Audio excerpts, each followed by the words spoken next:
Here we go.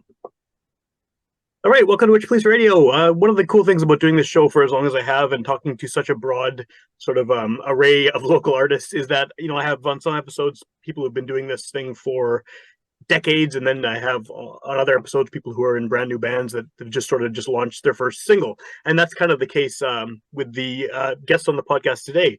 It's always interesting when I have bands on that are relatively new because when it's someone I've been listening to for 20 years, it's very easy to sort of instantly think of what I want to talk about because I have this long sort of personal relationship with the songs. But I've only very recently heard your song because it only very recently came out publicly. So I think this will be a fun conversation. Just on that front alone. So I think the best way to start this off is if the two of you want to introduce yourselves and the band, and maybe just give a bit of background about what you do as artists, so people can put a name to the voice. So whoever wants to go first. Ladies first. Ladies first? So like you or me, babe? Anyway, I'll bite. My name's Danny, and I sing in How to Boil Water. I do the vocals. It's yeah, a really fun project. It's like my only band where I only do singing and Connor writes all the music.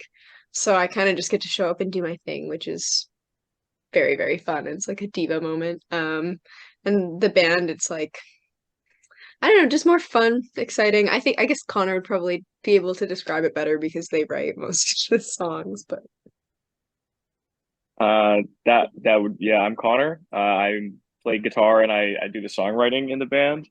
Um, that's my general role, and then just being a general drill sergeant, a pseudo manager, if you will. Well, and there's more than just the two of you in the band. So how many other people are we missing here tonight? So we also have our other guitarist Ryden, our bassist Owen, and then our drummer Nick. Okay. Okay. And how long has this been a group? Because like I said, sort of at the beginning, I mean, you're very new in the sense that you've just released your first single not too long before we recorded this. So what's sort of the origins of this project? Um, so I started writing for this project about 2 years ago, sort of just towards the tail end of my old band. And then I got a bunch of material together, found some people to jam it, and then I guess we've like been formed and like playing shows for pretty much just since the start of the summer. Okay. We had about probably a couple months before that of just rehearsing and working on the songs and just getting together. We went through a couple lineup changes, couple drummers here and there, but I guess all in all, like really about 6 to 7 months. And so, how do you get from that point to? Well, actually, you know what? First of all, one of the things I thought was very interesting about what you did is having a release show for a single. And I realize we're in like a totally different environment here, where the way music is consumed is not at all the same as it was even a few years ago. Really, with just the way everyone streams things, and singles have this like sort of really high importance in terms of getting music out there, and they're often hyped up the same way that albums would be. What was the reasoning behind doing a release show for a single? Because I see a lot of people, putting a ton of effort and work into releasing singles, but a release show is a new one for me. I think my mentality for wanting to do it was we have plans to do an EP, but we wanted to sort of throw a couple singles out at everyone just as a little like quick little tasters of what we can do and what we're about. And I normally wouldn't do a whole extravagant release show for a single, but with it being our first song, it felt kind of like a nice occasion to just celebrate like the beginning of everything. And that Okay. was sort of my mentality behind it. No, that Um, makes sense. Yeah, yeah. So what was I guess what was the reception then? Now that you have that single out in the world and you're sort of now you're on record as being an actual band with actual music people can check out. What is the reception been from people who have either went to the show or have just heard the single since it's been out there? I mean, on my end, it's been great, but I'll let Danny answer this Sure. one. yeah, I've had a lot of people like talk to me and say like, "Oh my gosh, the song has been like stuck in my head. It's so catchy." Um, Before it was released, like I showed one of my friends it, um, who like works with my boyfriend, and then they were like, everybody who works there was like humming, "Da-da-da, da-da-da-da," and they couldn't figure out what song it was, and they were like, "Dang, I want to listen to this song. Like, is it Paramore? Like, I don't know. Why can't we find this song?" And then they realized it was our unreleased song, and I was like, "Whoa." That made me feel like really good about the demo. And seeing people like, they obviously do listen to it and have it in their heads because at the show, everybody was like singing along to this Oh, cool. single. People were crowd surfing. It was just like, whoa, it feels amazing, honestly. The reception of the single has been super exciting. Yeah. Well, that maybe brings up another question because I mean, like you said, the single it is super catchy for sure. It's an earworm, and I think that's probably what you were going for with the song. I mean, when you're releasing a single, you want people to be going back to it over and over again and listening to it Mhm. repeatedly, right? But I'm going to ask the terrible question that everyone hates answering: is how do you define the type of music you play? Because I feel like as a new band, when you first came out, I saw photos of the band, and I was probably prejudging what kind of music would be based on the sort of the style of the photos and things like that. And I think it's often hard to tell just from that. I mean, this is much catchier than I thought it was going to be based on reading, judging a book before opening the cover or whatever the saying is. But how do you define sort of the style of what you play? Do you want to take this, or you want me to take Either it? one of you could take this one. I What is it to mean, you, Danny? I think we can both, give Yeah, our I'm two actually curious cents to in. hear both of your answers. Yeah, yeah, Yeah. Yeah, especially because Connor writes like the musical arrangements. There are no vocal melodies or lyrics, so okay, that's okay, kind of on me to take up. And this is like my first band that's like kind of in this realm of writing. I'm mostly in like indie pop, super twee bands, yeah, yeah, and this is kind of more like sexy, emo, mysterious, post-hardcore, shoegazy, droney, atmospheric, like that kind of vibe. So I don't know, that's what I would say to it. Like I think we have like definitely some pop sensibility, like coming from me being the vocalist and even just in the songwriting. Like it's a little bit, they're dance songs. They're meant to have fun too. A lot of like the songs that we've wrote, but like, not all of them, but there's a fair amount of like dance songs in there. Like our single, like just kind of meant to have fun too. Um, but also they're all like pretty depressing and about being like tortured in love and like being kind of like, in that like desperate headspace or like super sure. emotional and very angsty. So it's like dreamy, shoegaze, post, whatever you want to call it. I don't know. But Connor would probably have a better answer. Go But ahead, Connor. two Yeah, I cents. guess for me, like you hit on a lot of the points that I would hit on. I described it a lot when before we like actually started putting things out, and like it was in sort of a preliminary stage of just describing it as like sad songs that you can dance to. Okay, I come from a lot of like a big background of like post-hardcore, old school emo, metalcore, a lot of stuff that's like very like hard hitting and riff driven. But what I wanted to do was just like take a lot of those sensibilities and then just put them on pop. So the songs are very structured, they're very chorus driven.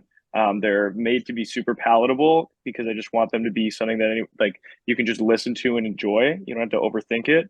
Um, and I like to pull in lots of different elements from various spectrums of things I like. Like I like to pull in atmospheric things and heavy things and just try to blend them all into this sort of like soup sure. of just sad, dancey awesomeness.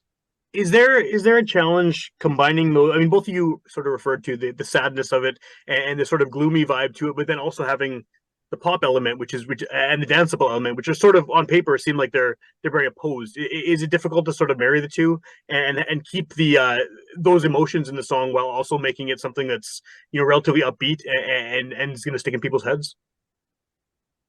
I don't really think so. A lot of my favorite songs, like pretty much my whole life, are like, pop dance songs that when you listen to the lyrics, you're like, dang, this is dark or depressing or whatever, or goth music where it's like, yeah, Sure, I could dance to this all night, but like there is this definite gloominess to it. So for me, it feels like pretty natural to be like dancing and having a good time, but like kind of still in my feelings. Yeah, and And I I think for think, me yeah. it's oh sorry. Sorry, I was just about to say, I mean, I Sorry. think a lot Oh of sorry. people kind of relate to that. Like, you know, sure. I see you guys on the floor at goth night. Like, I know the vibe is there. But yeah, Connor, go ahead.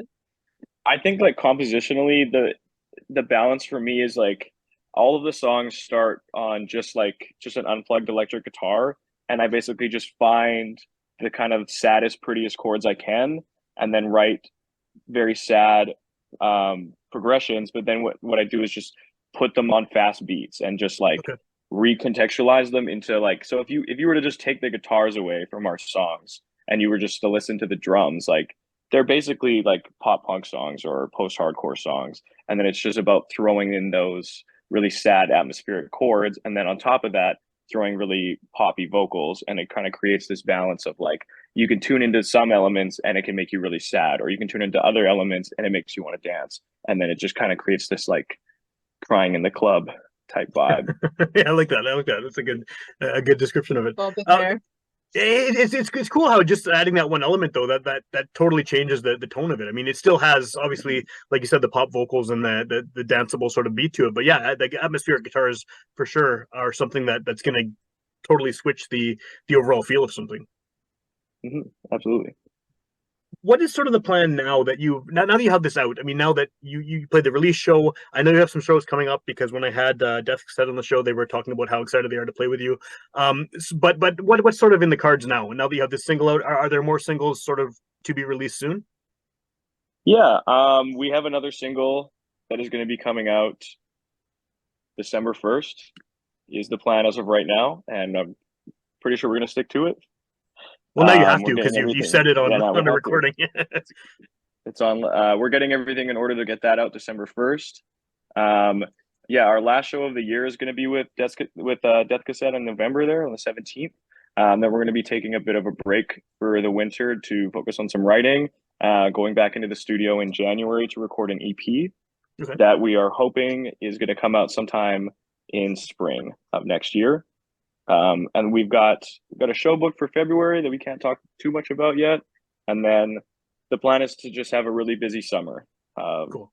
Planning on doing a tour and looking at some festivals and stuff. So wheels are in motion. Things are going to be happening in the next few months. It's crack-a-lackin'. Awesome.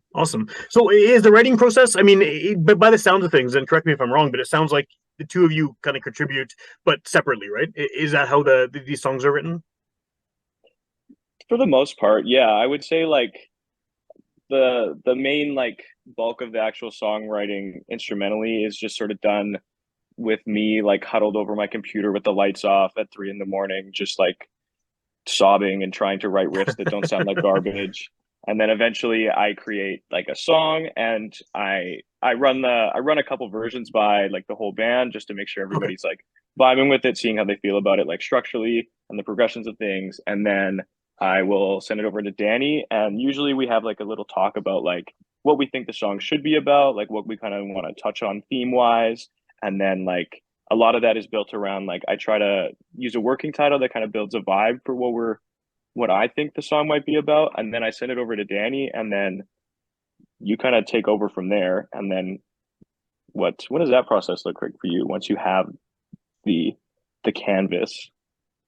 I like how you're Once I asking the have the questions for me. It's canvas, great. love that. Yeah, once I have the songs that you write, I'll usually listen to them a couple times and like, I don't know, I'm the type of person I always kind of hear melodies in my head.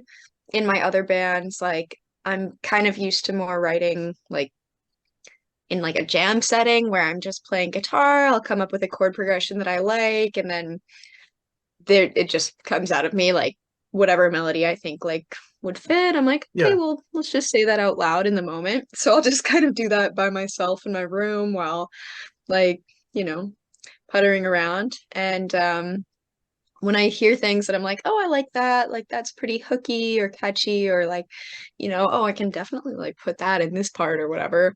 I'll do that.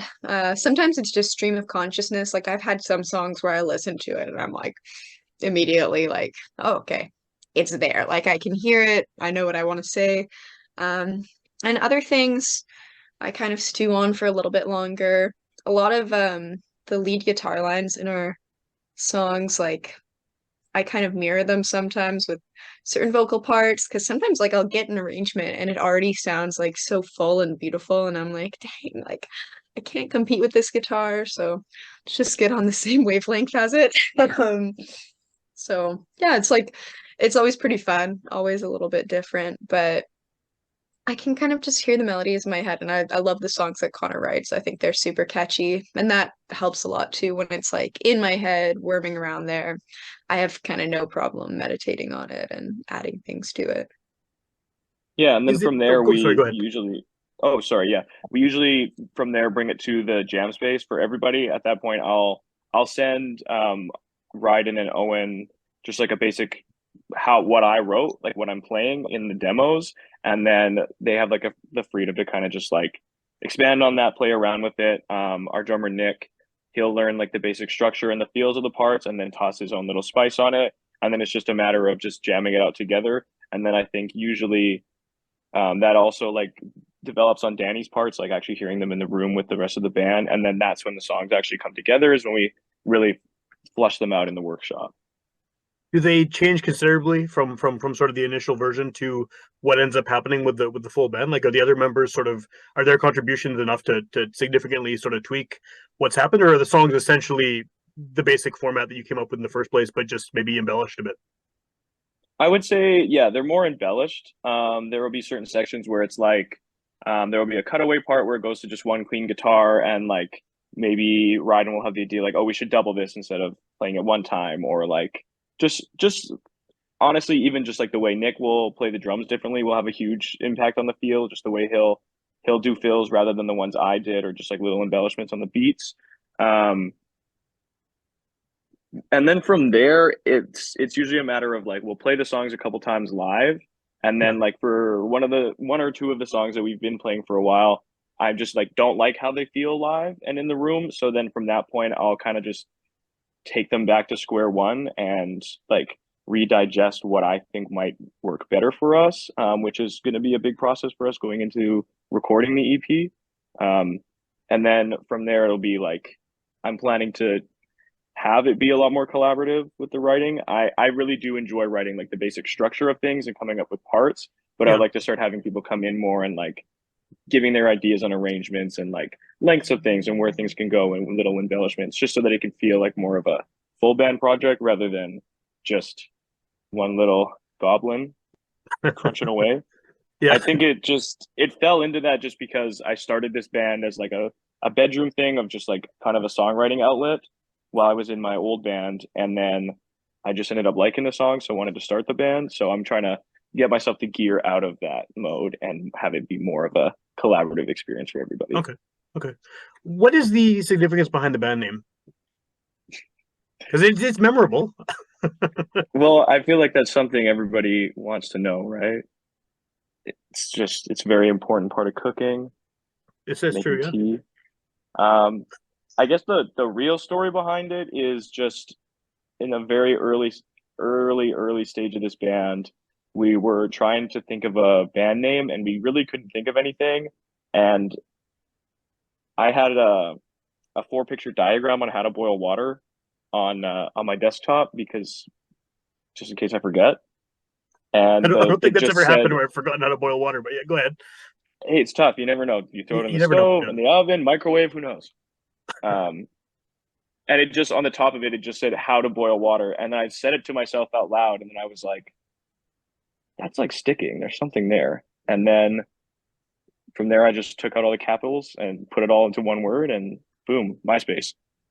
Yeah, it's very MySpace. Yeah, you're right. You're right. Well, and it's interesting you mentioned MySpace too, because that whole aesthetic, as well as some of the genres you mentioned earlier. I mean, emo and metalcore, and a lot of these genres that kind of had their peak. I don't know when it would have been, like early 2000s, are now coming back in a huge way. And it's interesting to see sort of that. Absolutely. And a lot of that stuff was kind of maligned for a long time. It was like, MySpace, remember that? But Hmm. now it seems like there's a whole generation of people who are like ignoring that kind of stigma on it and getting back to what they liked about it or what was initially popular and cool and fun about it, and that seems to be a thing again. Is that sort of some of the influence here? Is taking some of those genres that maybe 10 years ago people thought were shit, and sort of finding what's actually good about them and why people like them in the first place? Absolutely. 10 years ago, I was 15, so I was right in Okay. the middle of it, absolutely adoring it and loving it. And there's just so many things about like that era that I just love, like sonically and aesthetically. There's just like a certain sincerity to a lot of those songs, and just like an earnestness in like in the songwriting and the melodies and just the way everything was presented that I've always really enjoyed. And like watching it all sort of coming back into modern music, like blended with like better production and different things, has just been like really cool. And that's definitely a big influence on like what I'm trying to do. It's just kind of bring that MySpace core stuff into like sort of a modern mode. Is that the same situation as far as the vocals and lyrics go, or are you pulling that inspiration from somewhere else? Kind of from all over. There is definitely some of that, like MySpace emo influence in there. Like, I mean, 10 years ago, I was like 11, but I was on the internet like too young, so I probably still would have like, I was I was on MySpace when I was like 9, like, Right. but like I didn't really do anything on there other than like go on MS Paint and make edits of like my favorite like emo band singers with like hearts around them. So like, I was ready for this project. Like I'm ready.